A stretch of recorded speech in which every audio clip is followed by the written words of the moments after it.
أعوذ بالله من الشيطان الرجيم. بسم الله الرحمن الرحيم. ياسين والقرآن الحكيم إنك لمن المرسلين على صراط مستقيم تنزيل العزيز الرحيم لتنذر قوما ما أنذر آباؤهم فهم غافلون لقد حق القول على أكثرهم فهم لا يؤمنون إنا جعلنا في أعناقهم أغلالا فهي إلى الأذقان فهم مقمحون وجعلنا من بين أيديهم سدا ومن خلفهم سدا فأغشيناهم فهم لا يبصرون وسواء عليهم أنذرتهم أم لم تنذرهم لا يؤمنون إنما تنذر من اتبع الذكر وخشي الرحمن بالغيب فبشره بمغفرة وأجر كريم إنا نحن نحيي الموتى ونكتب ما قدموا وآثارهم وكل شيء أحصيناه في إمام مبين واضرب لهم مثلا أصحاب القرية إذ جاءها المرسلون إذ أرسلنا إليهم اثنين فكذبوهما فعززنا بثالث فقالوا إنا إليكم مرسلون قالوا ما أنتم إلا بشر مثلنا وما أنزل الرحمن من شيء إن أنتم إلا تكذبون قالوا ربنا يعلم إنا إليكم لمرسلون وما علينا إلا البلاغ المبين قالوا إنا تطيرنا بكم لئن لم تنتهوا لنرجمنكم وليمسنكم منا عذاب أليم قالوا طائركم معكم أئن ذكرتم بل أنتم قوم مسرفون وجاء من أقصى المدينة رجل يسعى قال يا قوم اتبعوا المرسلين اتبعوا من لا يسألكم أجرا وهم مهتدون وما لي لا أعبد الذي فطرني وإليه ترجعون أأتخذ من دونه آلهة إن يردني الرحمن بضر لا تغن عني شفاعتهم شيئا ولا ينقذون إني إذا لفي ضلال مبين إني آمنت بربكم فاسمعون قيل ادخل الجنة قال يا ليت قومي يعلمون بما غفر لي ربي وجعلني من المكرمين وما أرسلنا على قومه من بعده من جند من السماء وما كنا منزلين إن كانت إلا صيحة واحدة فإذا هم خامدون يا حسرة على العباد ما يأتيهم من رسول إلا كانوا به يستهزئون ألم يروا كما أهلكنا قبلهم من القرون أنهم إليهم لا يرجعون وإن كل لما جميع لدينا محضرون وآية لهم الأرض الميتة أحييناها وأخرجنا منها حبا فمنه يأكلون وجعلنا فيها جنات من نخيل وأعناب وفجرنا فيها من العيون ليأكلوا من ثمره وما عملته أيديهم أفلا يشكرون سبحان الذي خلق الأزواج كلها مما تنبت الأرض ومن أنفسهم ومما لا يعلمون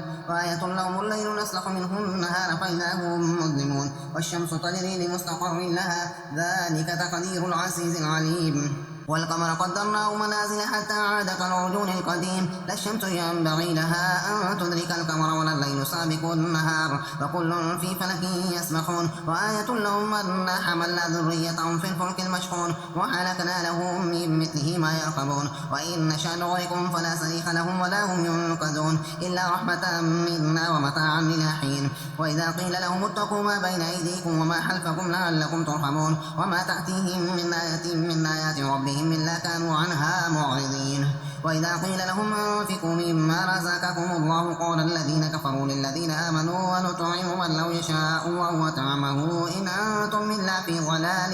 مبين ويقولون متى هذا الوعد إن كنتم صادقين ما ينظرون إلا صيحة واحدة تأخذهم وهم يحسنون ولا يستطيعون توصية ولا إلى أهلهم يرجعون ونفخ في الصور فإذا هم من الأجداث إلى ربهم ينسلون قالوا يا ويلنا من بعثنا من مرقدنا هذا ما وعد الرحمن وصدق المرسلون إن كانت إلا صيحة واحدة فإذا هم جميع لدينا محضرون واليوم لا تظلم نفس شيئا ولا تجزون إلا ما كنتم تعملون إن أصحاب الجنة اليوم في شغل فاكهون هم وأزواجهم في ظلال على الأرائك متكئون لهم فيها فاكهة ولهم ما يدعون سلام قولا من رب رحيم وامتازوا اليوم أيها المجرمون ألم أعهد إليكم يا بني آدم ألا تعبدوا الشيطان إنه لكم عدو مبين وأن اعبدوني هذا صراط مستقيم ولقد أضل منكم جبلا كثيرا أفلم تكونوا تعقلون هذه جهنم التي كنتم توعدون اصلوها اليوم بما كنتم تكفرون اليوم نختم على أفواههم وتكلمنا أيديهم وتشهد أرجلهم بما كانوا يكسبون ولو نشاء لطمسنا على أعينهم فاستبقوا الصراط فأنى يبصرون ولو نشاء لمسخناهم على مكانتهم فما استطاعوا ضيا ولا يرجعون ومن نعمره ننكسه في الخلق أفلا يعقلون وما علمناه الشعر ما ينبغي له إن هو إلا ذكر وقرآن مبين لينذر من كان حيا ويحق القول على الكافرين أولم يروا أنا حلقنا لهم مما عملت أيدينا أنعاما فهم لها مالكون وذللناها لهم فمنها ركوبهم ومنها يأكلون ولهم فيها منافع ومشارب أفلا يشكرون واتخذوا من دون الله آلهة لعلهم ينصرون لا يستطيعون نصرهم وهم لهم جند محضرون ولا يحزنك قولهم إنا نعلم ما يسرون وما يعلنون أولم يرى الإنسان أنا خلقناه من نطفة فإذا هو حسيم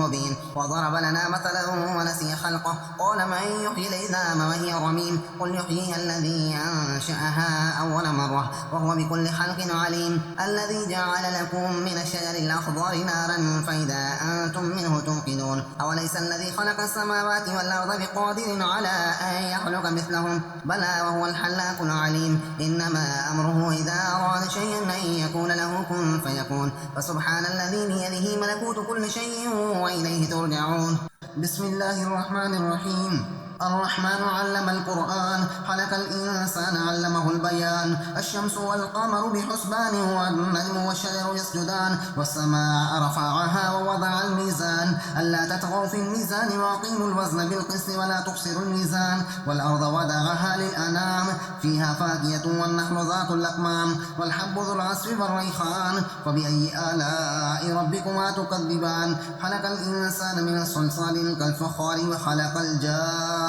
من مارج من نار فبأي آلاء ربكما تكذبان رب المشرقين ورب المغربين فبأي آلاء ربكما تكذبان مرج البحرين يلتقيان بينهما برزخ لا يبغيان فبأي آلاء ربكما تكذبان يخرج منهما اللؤلؤ والمرجان فبأي آلاء ربكما تكذبان وله الجوار المنشآت في البحر كالأعلام فبأي آلاء ربكما تكذبان كل من عليها فان ويبقى وجه ربك ذو الجلال والإكرام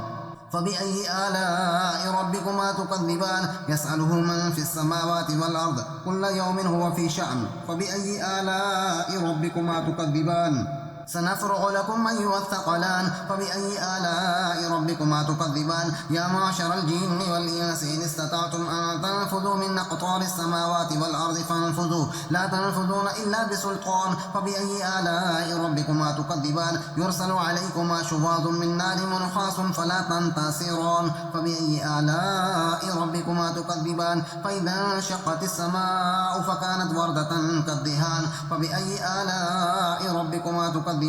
فيومئذ لا يسأل عن ذنبه إنس ولا جان فبأي آلاء ربكما تكذبان يعرف المجرمون بسيماهم فيؤخذ بالنواصي والأقدام فبأي آلاء ربكما تكذبان هذه جهنم التي يكذب بها المجرمون يطوفون بينها وبين حميم آن فبأي آلاء ربكما تكذبان ولمن خاف مقام ربه جنتان فبأي آلاء ربكما تكذبان ذواتا أفنان فبأي آلاء ربكما تكذبان فيهما عينان تجريان فبأي آلاء ربكما تكذبان فيهما من كل فاكهة زوجان فبأي آلاء ربكما تكذبان متكئين على فرش بطائنها من استبرق وجنى الجنتين دان فبأي آلاء ربكما تكذبان فيهن قاصرات الطرف لم يطمثهن إنس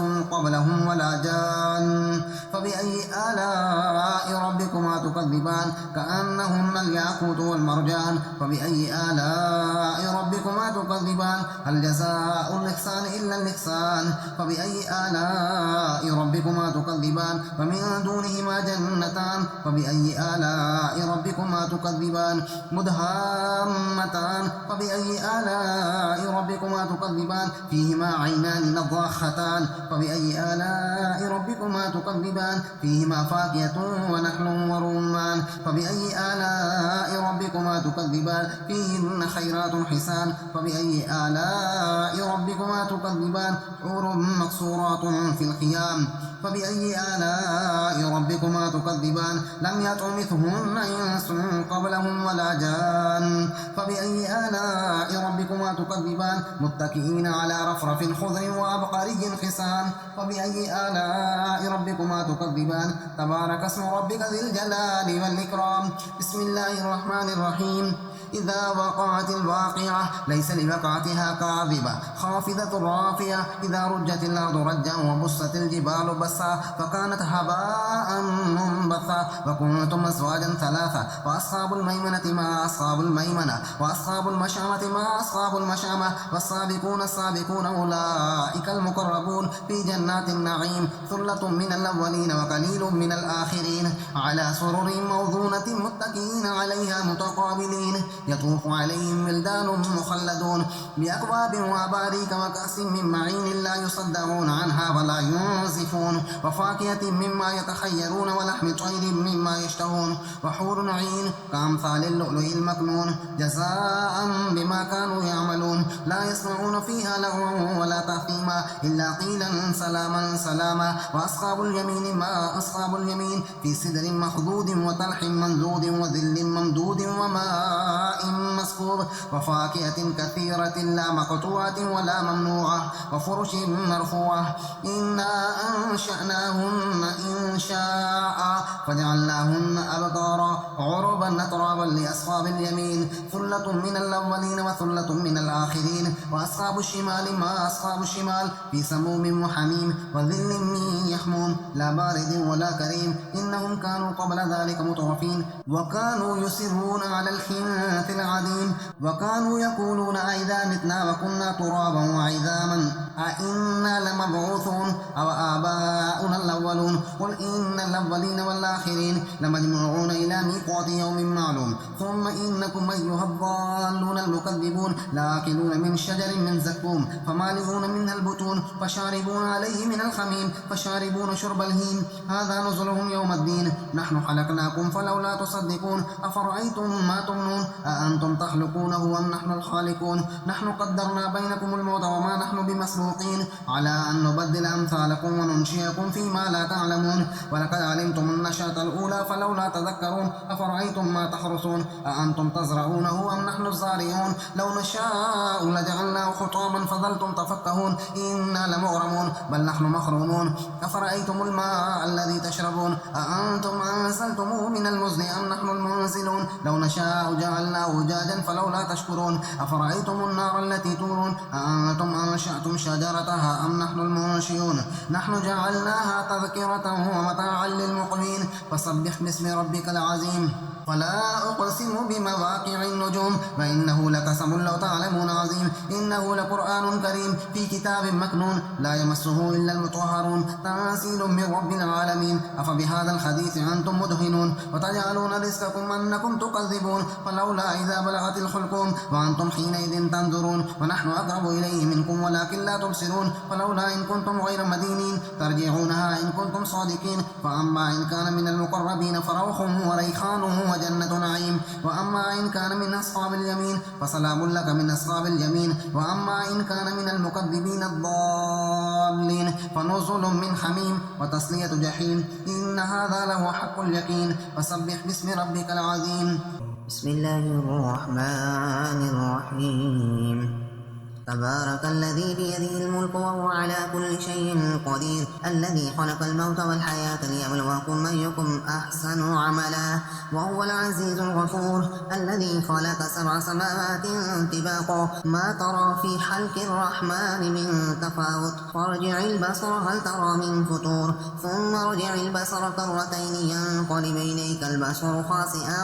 وهو خسير ولقد زينا السماء الدنيا بمصابيح المصابيح وجعلناها رجوما للشياطين وأعتدنا لهم عذاب السعير وللذين كفروا بربهم عذاب جهنم وبئس المصير إذا ألقوا فيها سمعوا لها شهيقا وهي تفور تكاد تميز من الغيظ كلما ألقي فيها فوج سألهم خزنتها ألم يأتكم نذير قالوا بلى قد جاءنا نذير فكذبنا وقلنا ما نزل الله من شيء إن أنتم إلا في ضلال كبير وقالوا لو كنا نسمع أو نعقل ما كنا في أصحاب السعير فاعترفوا بذنبهم فسحقا لأصحاب السعير إن الذين يخشون ربهم بالغيب لهم مغفرة وأجر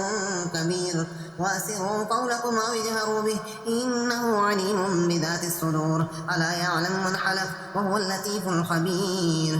هو الذي جعل لكم الأرض ذلولا فامشوا في مناكبها وكلوا من رزقه وإليه النشور أأمنتم من في السماء أن يخسف بكم الأرض فإذا هي تمور أم أمنتم من في السماء أن يرسل عليكم حاصبا فستعلمون كيف نذير ولقد كذب الذين من قبلهم فكيف كان نكير أولم يروا إلى الطير فوقهم صافات ويقبضن ما يمسكهن إلا الرحمن إنه بكل شيء بصير أمن هذا الذي هو جند لكم ينصركم من دون الرحمن إن الكافرون إلا في غرور أمن هذا الذي يرزقكم من أمسك رزقه بل لجوا في عتب ونفور أفمن يمشي مكبا على وجهه أهدى أم من يمشي سويا على صراط مستقيم قل هو الذي أنشأكم وجعل لكم السمع والأبصار والأفئدة قليلا ما تشكرون قل هو الذي ذراكم في الأرض وإليه تحشرون ويقولون متى هذا الوعد إن كنتم صادقين قل إنما العلم عند الله وإنما أنا نذير مبين